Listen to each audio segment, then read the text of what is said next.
Kamera ready, sound ready, 3, 2, 1, action. Hai. Nah, jadi guys, di sini kita akan diskusi tentang kasus penggelapan pajak BCA, di mana kasus ini tuh sudah terungkap pada tahun 2003. Jadi di dalamnya itu ada pajak material, ada tindak pidananya, dan juga ada kasus informalnya. Nah, untuk yang pertama akan dijelaskan oleh Kak Sophie. Untuk Kak Sophie, saya persilahkan.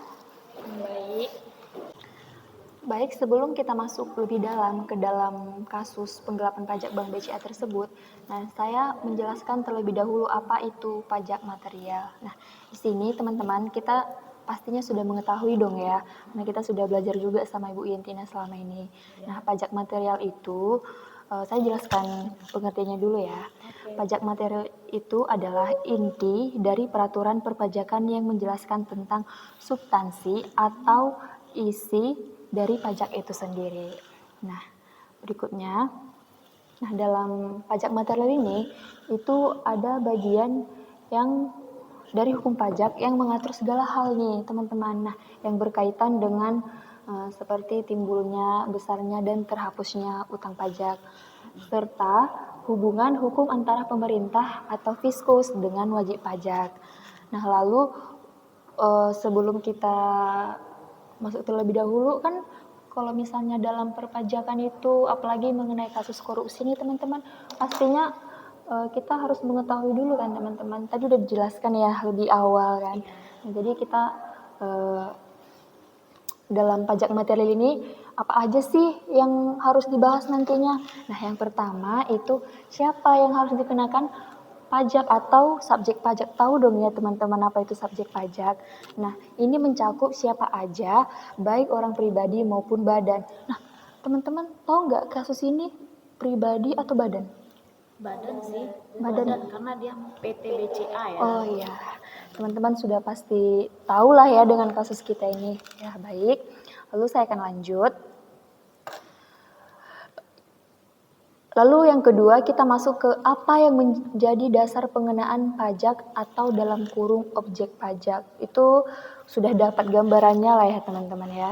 Nah, yang artinya ini adalah peristiwa, keadaan atau perbuatan hukum yang menyebabkan seseorang atau suatu badan memiliki kewajiban membayar pajak seperti penghasilan nih. Berapa sih penghasilan siapa tadi? Hayo, siapa? PT Bank BCA. Kita masuk ke pembahasan dulu ya teman-teman. Lalu berapa besar pajak yang harus dibayarkan?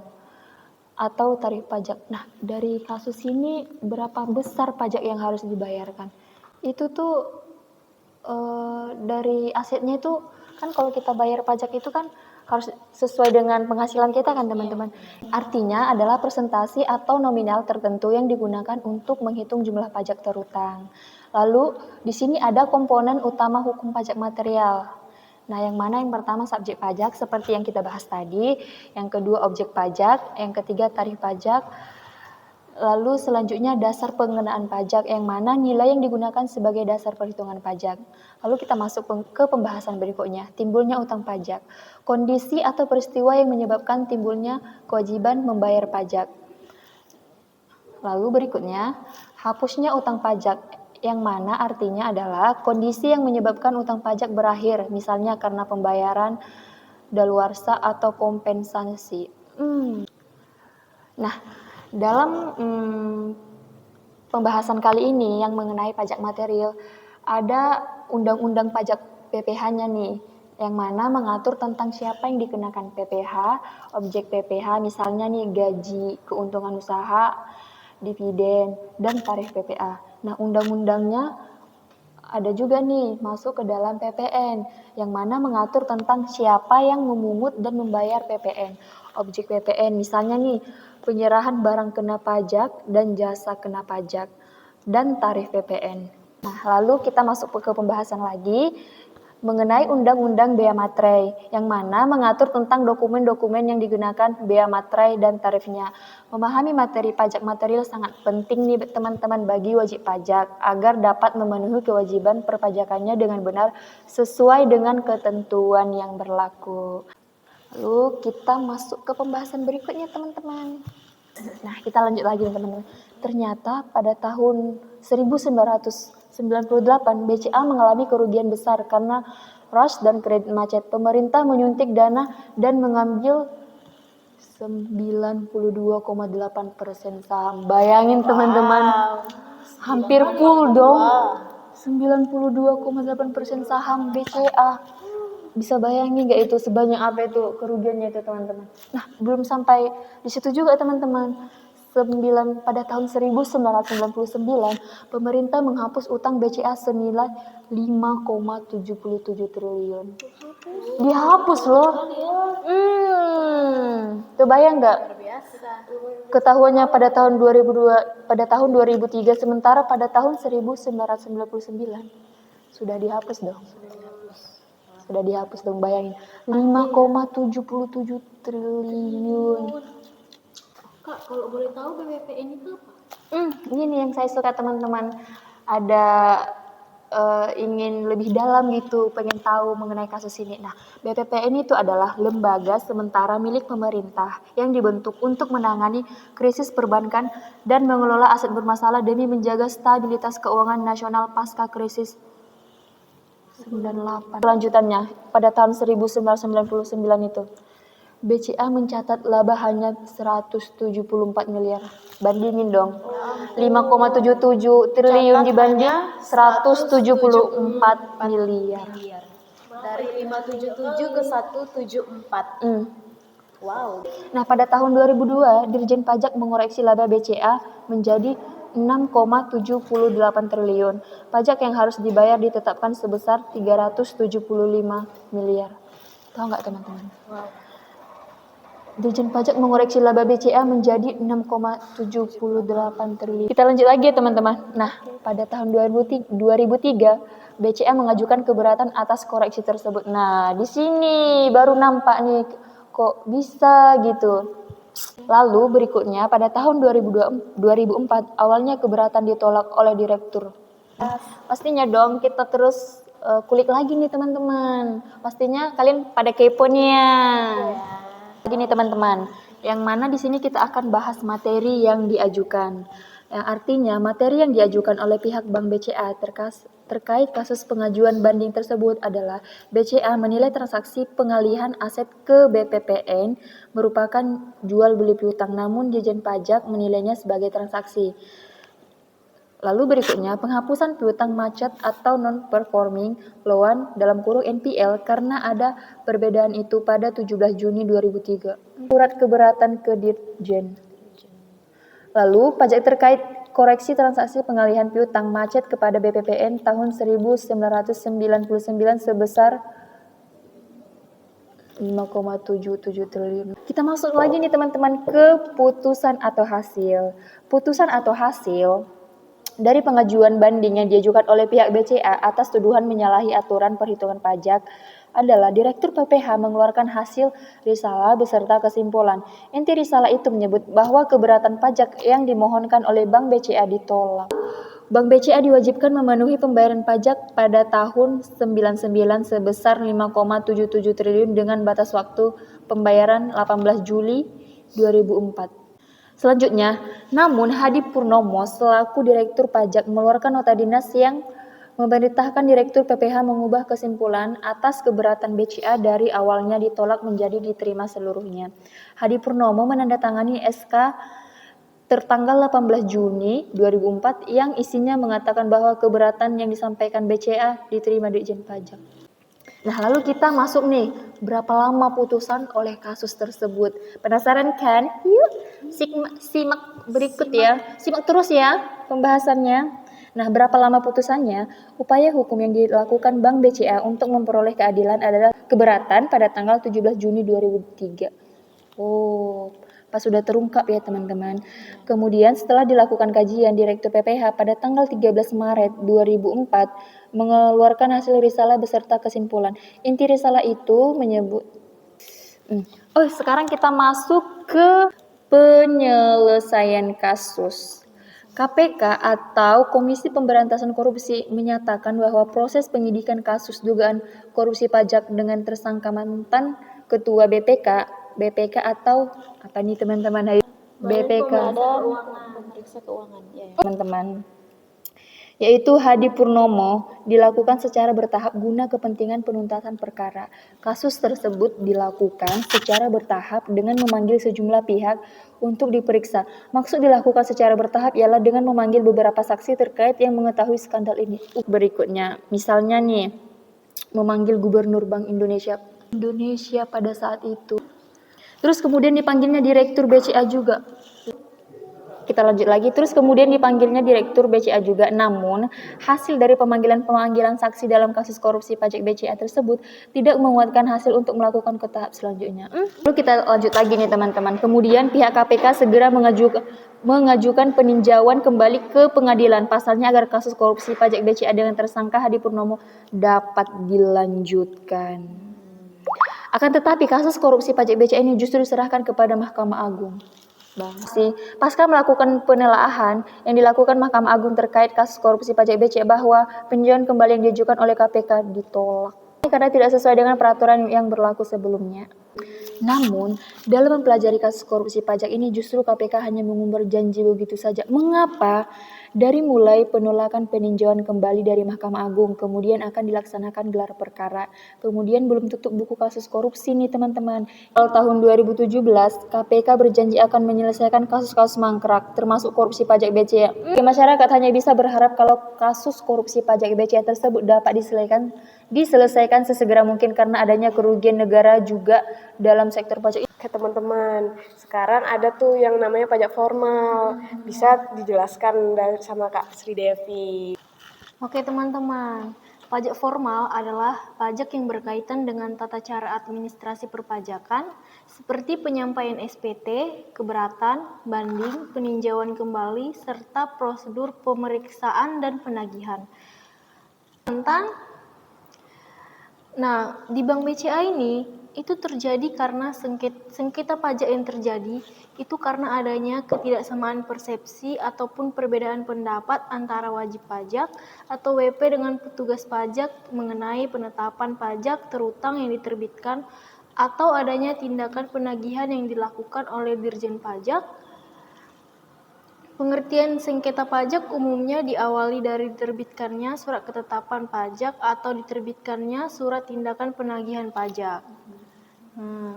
Terus surat ketetapan pajak yang dimaksud meliputi SKPKB, SKPBT, SKPLB, dan SKPN. Selain itu, sengketa juga bisa timbul karena adanya pemotongan ataupun pemungutan yang dilakukan oleh pihak ketiga berdasarkan ketentuan undang-undang.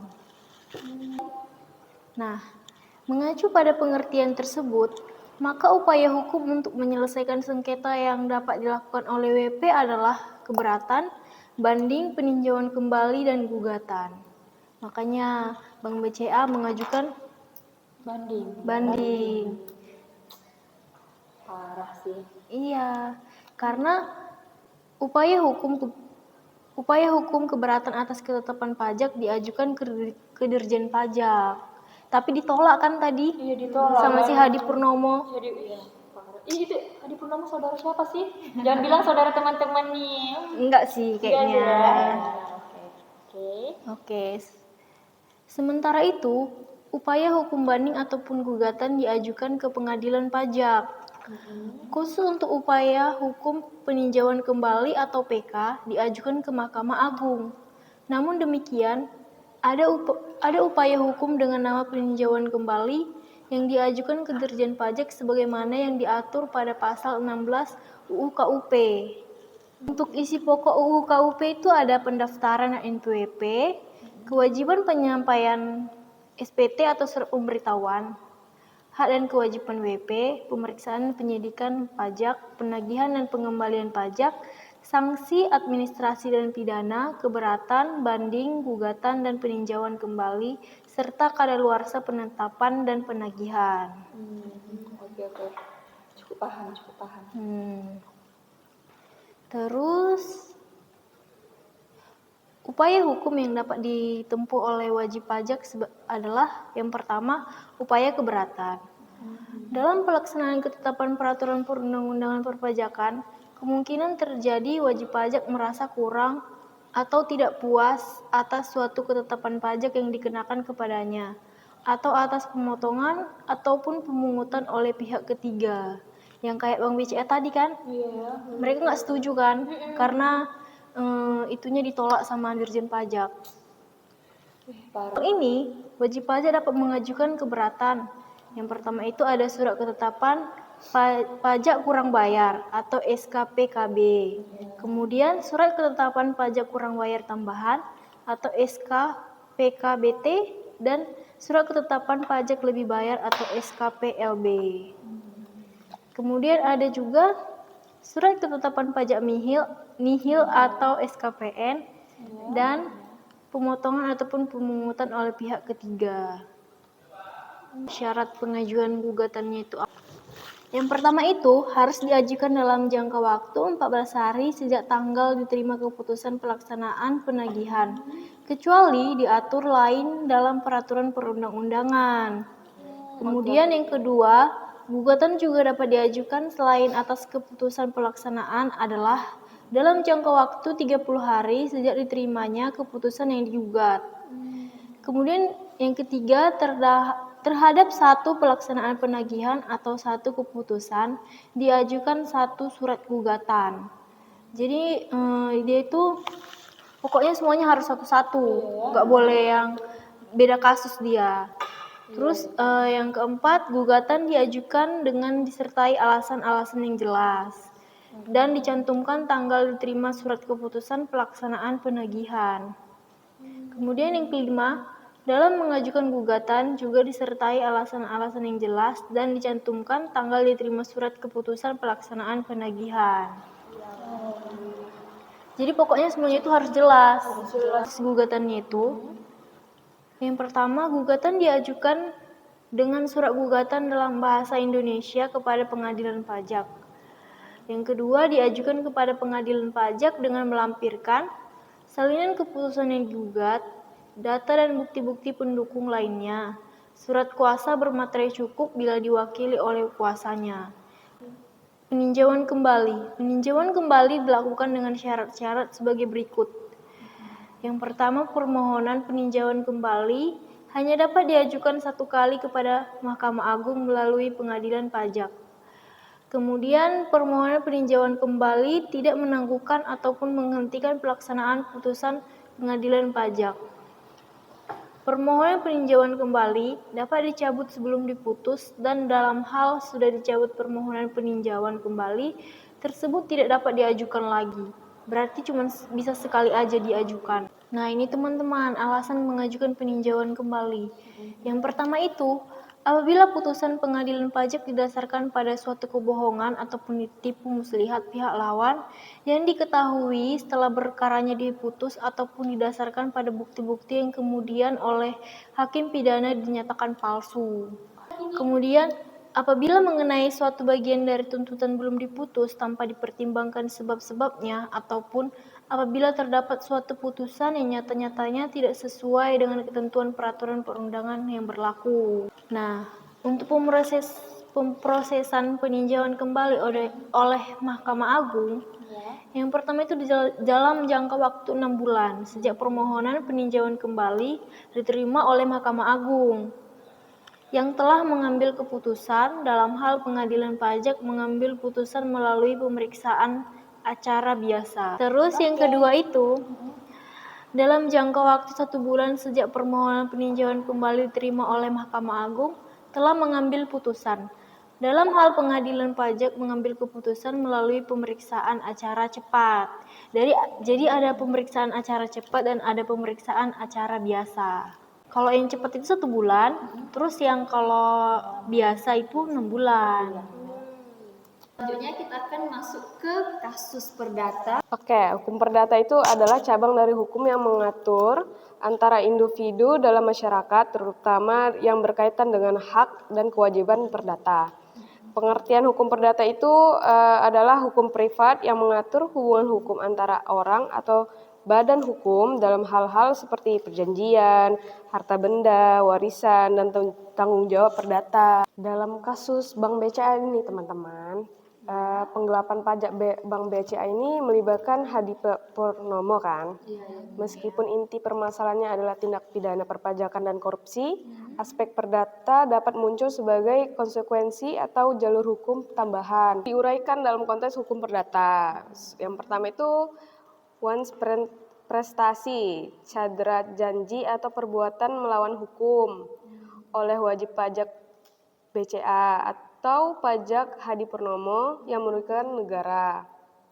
Pihak yang dirugikan itu adalah negara Indonesia. Pihak yang diduga melakukan perbuatan melawan hukum seperti Bank BCA atau Hadi Purnomo. Dasar gugatan perdata itu BCA, meskipun hukum utamanya adalah penggelapan pajak yang merupakan tindak pidana, jika ada kesepakatan atau kewajiban perdata misalnya dalam bentuk perjanjian pembayaran pajak yang tidak dipenuhi, meskipun ini lebih di ranah publik, atau jika tindakan penggelapan pajak tersebut dapat dikategorikan sebagai perbuatan melawan hukum yang merugikan keuangan negara, maka negara dapat menuntut ganti rugi atas kerugian yang timbul. Dalam kasus ini kerugian negara diduga sebesar 375 miliar. Iya, seperti yang pembahasan yang pertama ya teman. Jangan lupa dong. Iya, jangan lupa. Lanjut.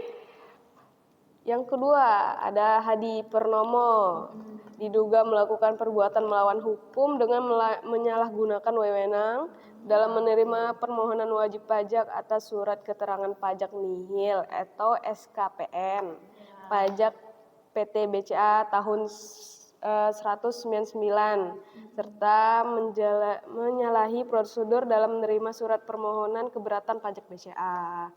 Tindakan penyalahgunaan ini meskipun awalnya masuk dalam ranah pidana korupsi, secara perdata dapat dianggap sebagai perbuatan melawan hukum yang menyebabkan kerugian bagi negara. Negara dapat menuntut ganti rugi pada Hadi Purnomo atas kerugian negara yang diakibatnya yaitu sebesar 375 miliar. Tapi itu dibayar nggak sih sama dia? Iya kan? Itu Juga kalau dibayar 375 ya? iya 375. Terus kalau dibayar uangnya akibat kerugian negara. Dalam konteks perdata, negara dapat mengajukan gugatan ganti rugi terhadap pihak-pihak yang bertanggung jawab atas kerugian finansial yang diderita akibat penggelapan pajak. Ganti rugi yang dituntut bisa mencakup jumlah pajak yang tidak terbayar, denda, serta potensi kerugian lain yang dapat dibuktikan sebagai akibat langsung dari perbuatan melawan hukum tersebut. Dokumen menyebutkan bahwa negara diduga mengalami kerugian sebesar 375 miliar akibat pajak yang seharusnya wajib dibayarkan PT BCA kepada negara. Jumlah ini bisa menjadi dasar tuntutan ganti rugi perdata.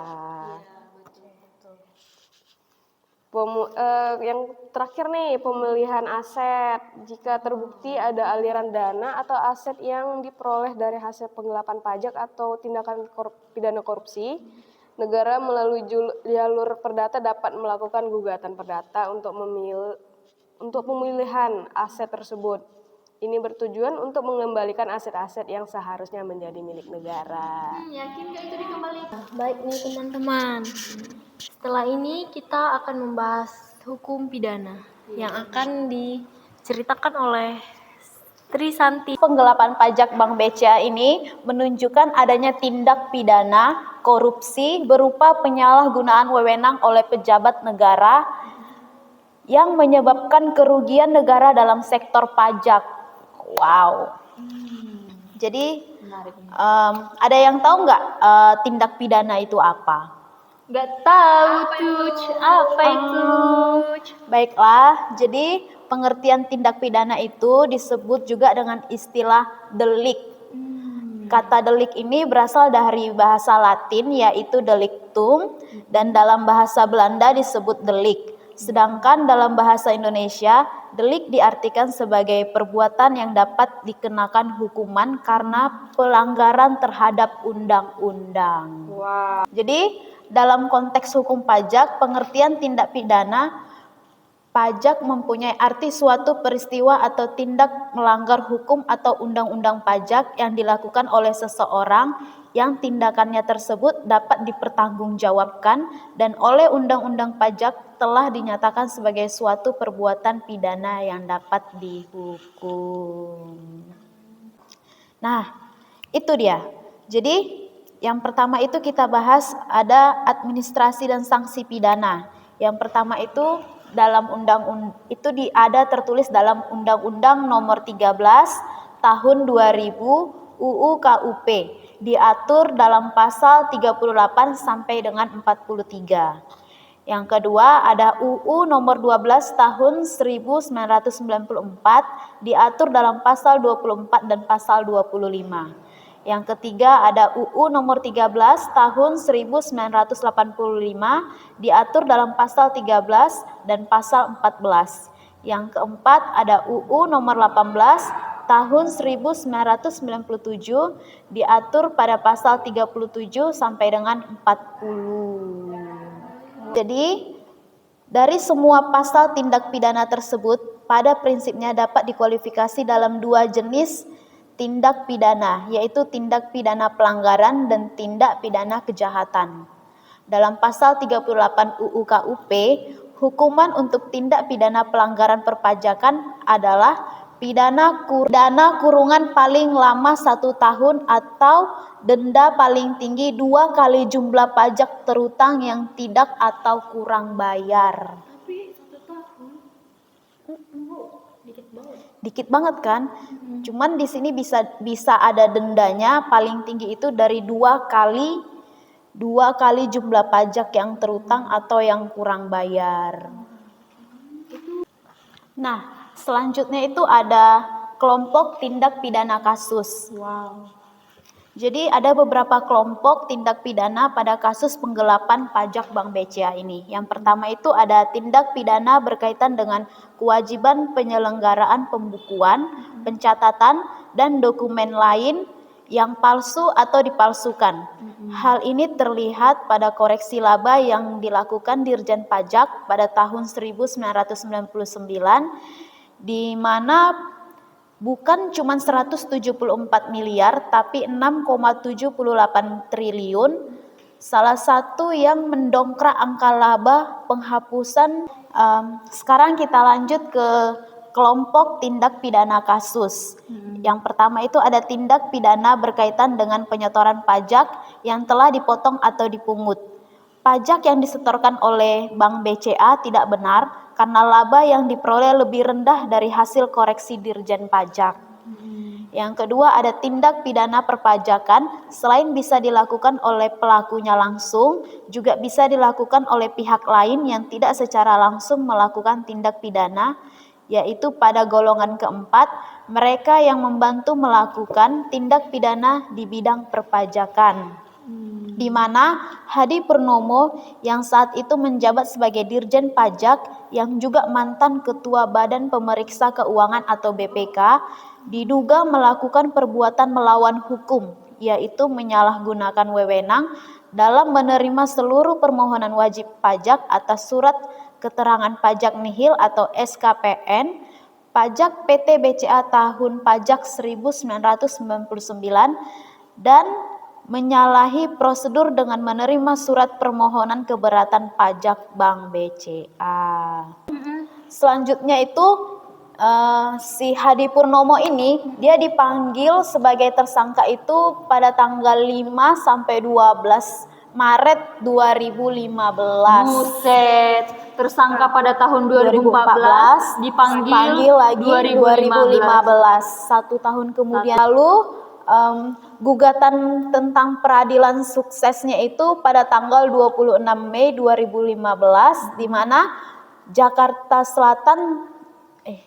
di Jakarta Selatan menyatakan penetapan tersangka tidak sah karena prosedur KPK dinilai tidak sesuai hukum.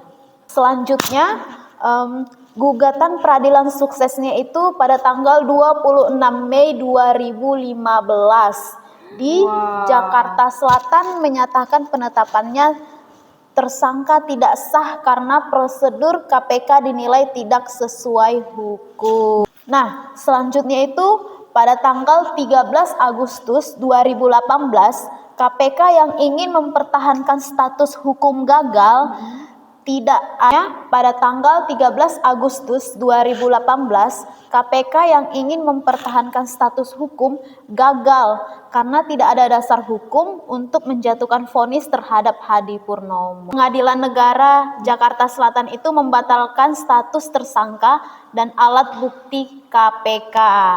Kasus dihentikan dan Hadi Purnomo tidak pernah menjalani hukum pidana penjara. Suhu nih ya, Pak Hadi Purnomo ini suhu. Jadi pada Agustus 2019, Hadi menyatakan kasus saya di KPK sudah selesai. Dan kemenangan hukumnya di pengadilan telah menghapus status tersangka. Jadi dia sudah tidak tersangka lagi, guys. Jadi statusnya saat ini KPK tidak dapat mengulangi penetapan karena putusan peradilan telah dinyatakan final dan mengikat. Selanjutnya, tidak ada dakwaan ataupun putusan pengadilan terhadap Hadi Purnomo. Ia bahkan menerima penghargaan Bintang Mahaputra Utama pada 2019, menunjukkan rehabilitas reputasi publiknya. Oke teman-teman, kami akan mengakhiri tugas Hukum perpajakan. tugas hukum perpajakan mengenai kasus penggelapan pajak Bank BCA. Oke teman-teman, sampai sini dulu ya teman-teman, dan jangan lupa Like, comment, dan subscribe.